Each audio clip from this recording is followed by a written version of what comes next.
Fish cakes are misleadingly named, aren't they? And I don't just mean these cheap ones that I bought for my intro that have less fish in them than the Mediterranean Sea.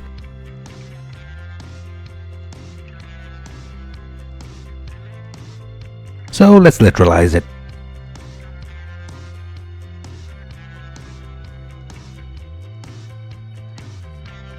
That's quite nice actually.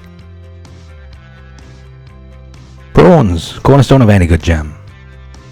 So get the shells off about a kilo of prawns. Don't worry, the meat will be ruined in a recipe of its own soon enough.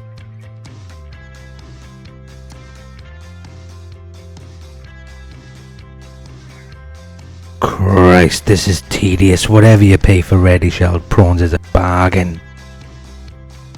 Anyway, that's about 150 grams of shell. Let's throw in some langoustines. Same drill. Head off, shell off. Try not to cut myself. Oh, look at that flesh. I love these things. And this is a more imaginative use of them than scampi in a basket again. Though I do love scampi. Get all of those onto a baking tray and into a 200-degree oven until the kitchen smells like a beach. 10 minutes later, and I know they look exactly the same, but I promise you the smell is night and day. These go into a stock pot. Oh, alright, it's a saucepan, but I'm only making a small amount of this. 2 pints of cold water and bring this up to a base simmer. Skim off the scum. And let's prep our aromatics. 50 grams of chestnut mushrooms, chopped. Quarter of an onion. It's about 60 grams. 2 cloves of garlic, just flattened with the side of a knife. Handful of black peppercorns. A few fennel seeds and 2 bay leaves. Add these to the shells after they've had about an hour of simmering. I'm going to throw in a handful of bonito flakes too, just to boost that fishy flavour. Let them simmer together for another half hour or so. That done, use a slotted spoon to fish, deliberate pun, the solids out of the broth. This is time consuming, but my sieve hasn't got a fine enough mesh to it, so it would be useless for a lot of the smaller bits of debris. That's got the larger pieces out, but there's still a lot of sediment. You can just about see it in the stock. There you go, I've just let that sit and settle. Now to get this out of the stock is going to take a bit of lateral thinking, which fortunately I'm quite good at. Coffee press, much finer mesh than the sieve. Let's see if it does the job. Gross. Press down. Yeah, that looks like it's done it well. Back into the pan. And yeah, you can see it looks much clean. It looks a lot, much more. Hang on. There we go, much clearer. Anywho, back on the heat, reduce it right down to this stage and keep it to one side. 400 grams each of jam sugar and frozen strawberries. Low heat and just let them cook together. Juice of 1 lemon. When they defrost it, mash them down, then mix in 2/3 of that prawn reduction. Into a jar, and there you go, prawn and strawberry jam. Sort of. Silly mistake number 1. On to the cake, and what's a fish cake without fish? I'm going with smoked haddock, I think it'll work well. 2 fillets, about 225 grams, into 150 grams of full fat milk and let that simmer. When they're done, peel off the skin and flake them back into the milk. And blend, there you go, haddock milkshake, bonus recipe. I'm going to stir the skin back into this so it can infuse a bit more. Off the heat though, this needs to cool down. Right, let's get our dry mix ready. 300 grams of sponge cake flour, which the packaging assures me has already been sifted, so let's not bother sifting it again. 2 teaspoons of baking powder, pinch of pepper and salt. It sounds weird saying them in that order.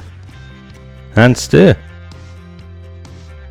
Back to the wet stuff. That looks appetizing. Nice color though. Pull out those bits of skin.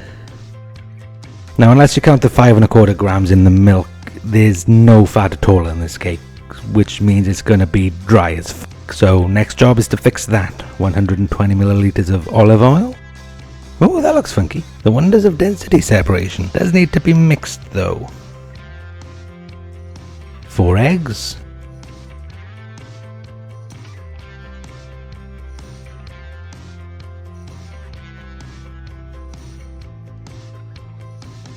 about a tablespoon of that sauce from Worcestershire, and a heaped tablespoon of strong English mustard, which I forgot to film. Pour the wet stuff into the dry stuff and mix it together.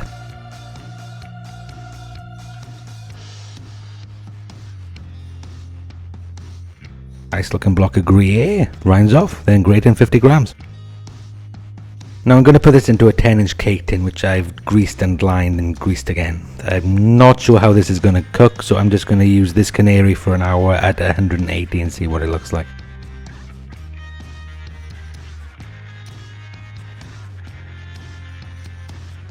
Hour later, and yeah, that's pretty dark. I'd be very surprised if this isn't done, but I'll test it anyway. Yep, clean cake tester, cooked cake. So what can I learn from this? Less time or less heat? Let's give it another go. 45 minutes and there you go. It looks a lot better at least. Cake tester in. Yep, clean. I'm just going to use the darker cake as the bottom layer, saves wasting it. Frosting. Start by prepping the garnish. 20 grams each of chives and dill finely chopped.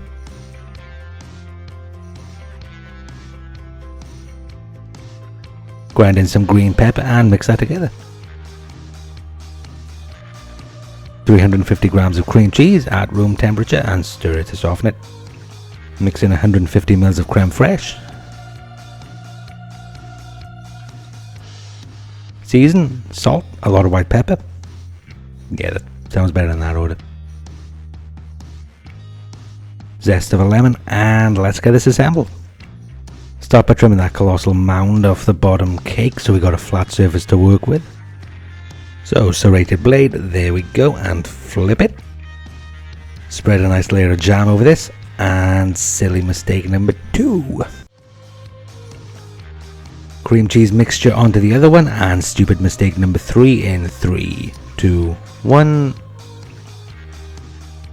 More cheese on the top, while the weight of the top cake slowly sends more jam cascading down the edges of the bottom cake.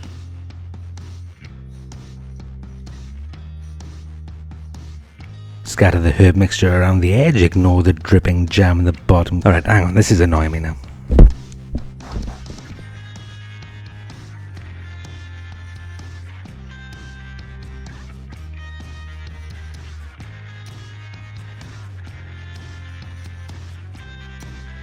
There you go, 5 more minutes on the heat and this jam would have been fine.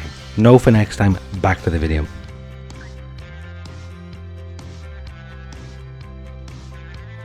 Pile some smoked salmon in the middle, a few more herbs scattered on top of that.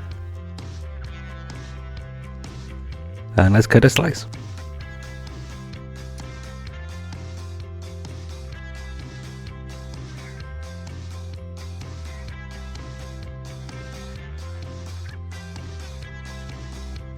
Okay, so visually we can see this is a pretty dense cake, which isn't too surprising. Wasn't expecting it to be particularly airy. A little bit surprised that it's denser at the bottom than it is at the top. Why has it done that? Alright, the first thing to hit you is that salmon and herb topping. That's nice. First impressions, as far as taste goes, this is really similar to a top Bellini. Let's try a bit of the cake on its own, see what that's like. Nope, honestly I'm a little disappointed. I was expecting this to taste a bit fishier than it really is.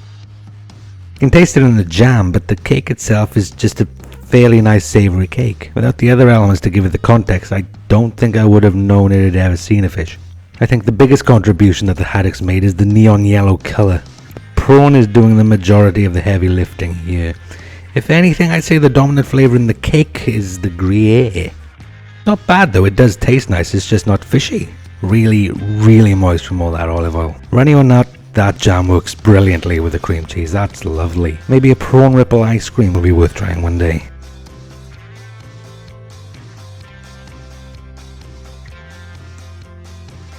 Alright, just seasoning it helps.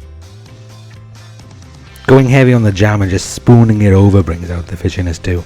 Altogether it works quite nicely. Definitely too much effort for a midweek meal obviously, but I think it would hold its own at a brunch if you want to try something a bit different. A few mimosas, I can see that being a nice late morning.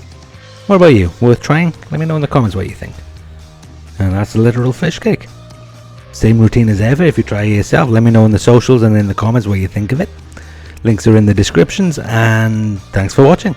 Don't forget to like and subscribe. If you want to be notified when new episodes come out, ring the notification bell. Until next time, get forked.